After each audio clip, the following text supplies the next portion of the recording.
Hallo, mein Name ist Nadja und heute wird gebacken. Wir backen heute ein richtig frisches, veganes und super simples Dinkelbrot mit ordentlich Dinkelkruste. Muss man mal erwähnt haben. Das Ganze besteht aus 3 Zutaten. Wir brauchen Trockenhefe, wir brauchen Dinkelmehl und wir brauchen etwas Salz. Und aus diesen 3 süßen Zutaten haben wir dann am Frühstückstisch eine wirkliche Delikatesse. Lasst uns anfangen. Seid sicher, dass eure Arbeitsfläche schön sauber und großflächig ist. Wir brauchen eine große Glasbowl. In die füllen wir jetzt 500 Gramm Dinkelmehl.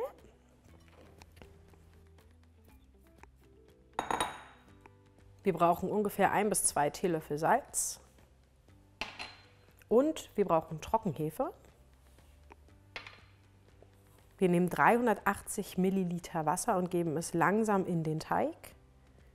Und auch hier könnt ihr schön rumschmieren, was ich ja liebe, denn ihr könnt eure Hände verwenden, um den Teig zu mixen. Der Teig wird weich sein. Das heißt mit anderen Worten, wir brauchen auf jeden Fall Mehl.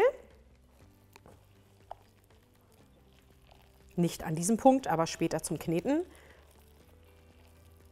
Um den Teig ohne Küchenmaschine wirklich klumpenfrei zu kneten, könnt ihr gerne mal schauen, wie man das macht. Und zwar faltet man den Teig eigentlich immer wieder neu übereinander. Und das machen wir halt einfach so lange, bis der Teig schön klumpenfrei ist. Also du siehst, das funktioniert super.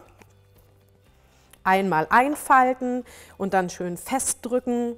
Es gibt sicherlich zig Möglichkeiten, um Teig zu kneten. Ich habe den hier als bewährt empfunden und deswegen empfehle ich ihn euch.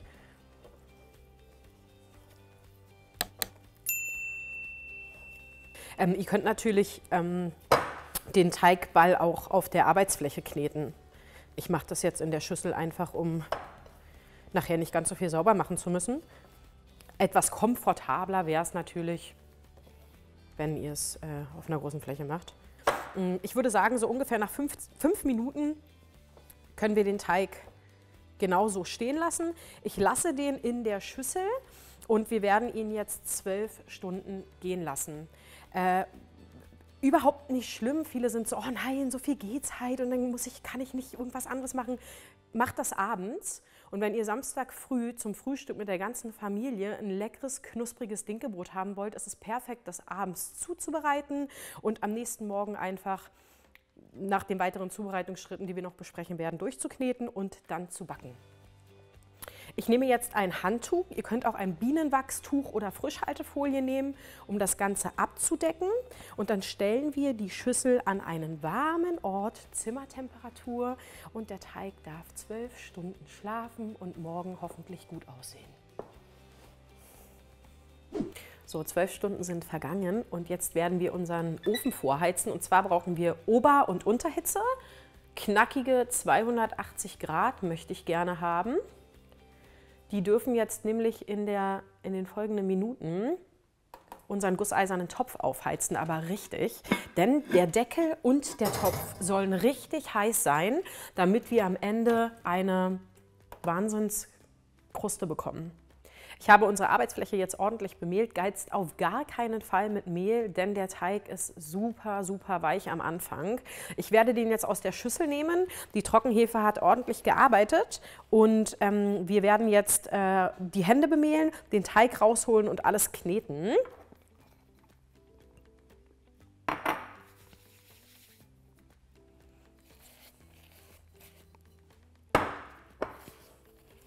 Trennt ihn schön, löst ihn schön von der Schüssel, damit kein Teig verloren geht.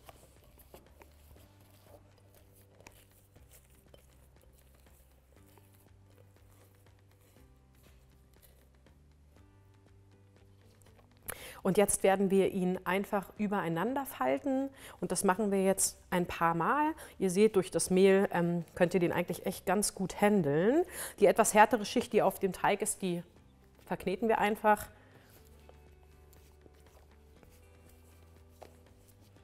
Platt drücken, am besten mit dem Handballen hier und einklappen.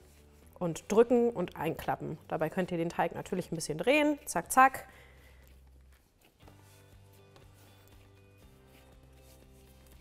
Und das Ganze machen wir bitte bis er einfach fühlbar straffer ist und nicht mehr ganz so flüssig.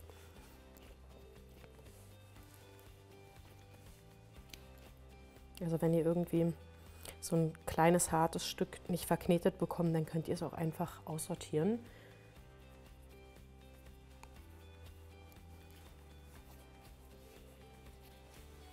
So, ich würde sagen, das genügt. Wir haben jetzt hier einen schönen Ball, wie ihr seht. Schöner geht's kaum. Schön, einfach schön.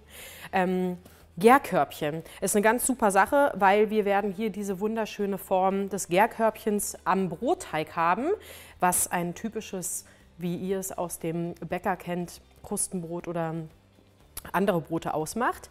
Ganz wichtig, einmal ebenfalls eine ordentliche Portion Mehl hier rein. Die könnt ihr schön mit der Hand verteilen. Auch wirklich bis zum Rand nach oben.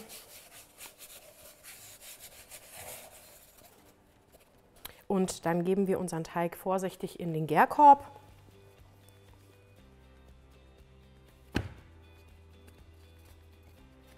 So, das haben wir. Jetzt brauchen wir ein angefeuchtetes Tuch. Ich habe eine Mullwindel verwendet. Ihr könnt auch ein herkömmliches Küchenhandtuch verwenden. Dann können wir 30 Minuten die ganze Sache beiseite stellen und geben dem Teig noch mal ein bisschen umzugehen.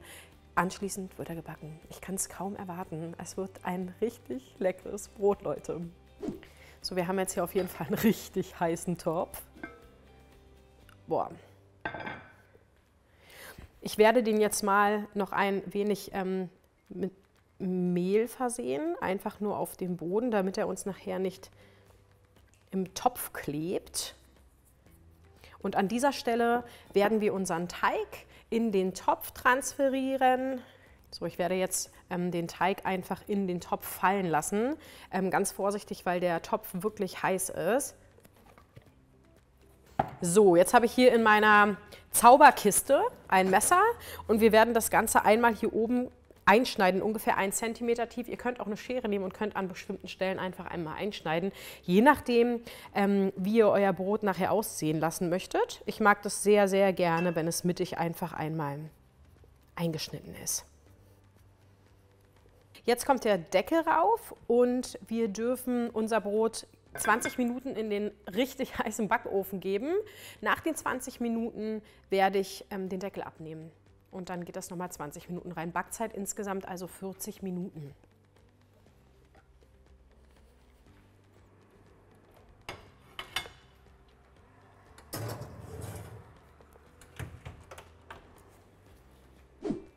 Ich nehme jetzt den Deckel von unserem Topf. Das machen wir aus einem ganz einfachen Grund. Innerhalb des Topfes hat sich jetzt nämlich richtig schön Dampf gebildet und den möchten wir rauslassen. Denn wir wollen eine schöne Kruste und genau dazu ist das nötig.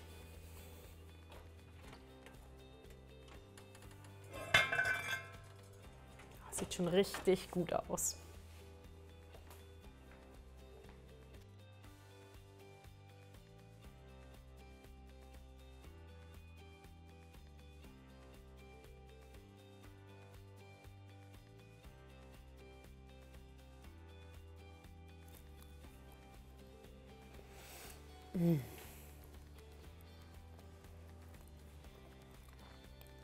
Das nenne ich mal Brot. Wir brauchen gar keinen Bäcker mehr. Sorry an die Bäcker, aber es ist so lecker.